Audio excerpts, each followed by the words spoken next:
A'udhu billahi minash shaitanir rajeem. Bismillahir rahmanir rahim. In this video, I'm gonna tell you how to achieve success and what is success according to Islam.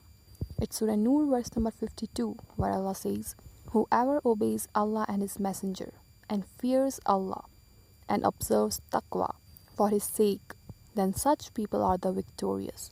Everybody knows that whoever obeys Allah and His Messenger, he will attain success. The other two signs, the other two things that Allah talks about is, He says whoever fears Him and observes taqwa. So these two things are related to each other because when you fear Allah, you know that if you do the things that will make Allah angry, so automatically you stay away from the things that are prohibited in Islam.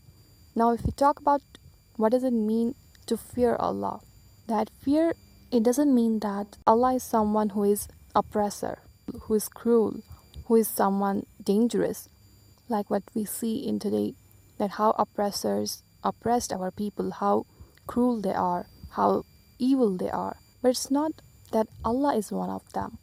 To fear Allah means to not upset Allah. When you love your parents or when you love anyone who is important in your life, you don't want to upset them. So you don't want to hurt them, right? This is the meaning of fear here in the case of Allah also. That you don't want to upset Allah, you don't want to hurt Him because you love Him. And sometimes our parents, when you disobey them, you get a kind of punishment from them. Similarly, Allah gives you punishment if you do something wrong. But look, in this dunya, even when you have done a huge crime, you will get the punishment. No one forgives you. But here's the mercy of Allah that He says, whatever you do, if you turn to Him, if you turn to your Lord again, He will forgive you. So it's never too late to repent. Now there is no such merciful in this world other than our Lord. So of course we don't want to hurt Him because He loves us so much. So here Allah says that if you fear Allah, if you want to impress Him, if you want to be friends with Him, then you have to listen to Allah, right? Then comes the thing, taqwa. So when you fear Allah, you don't want to do the things that are prohibited, that Allah dislikes, right?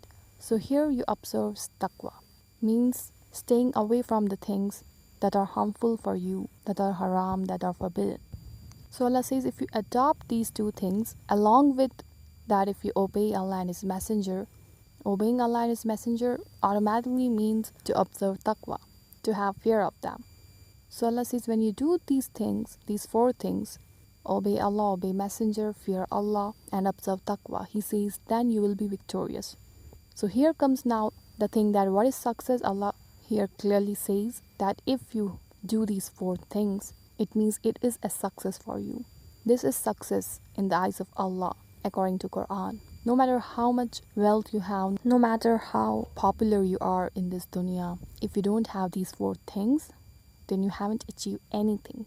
No matter how much the world tells you that you're successful, but if you lack these four things, then you are not truly successful at all.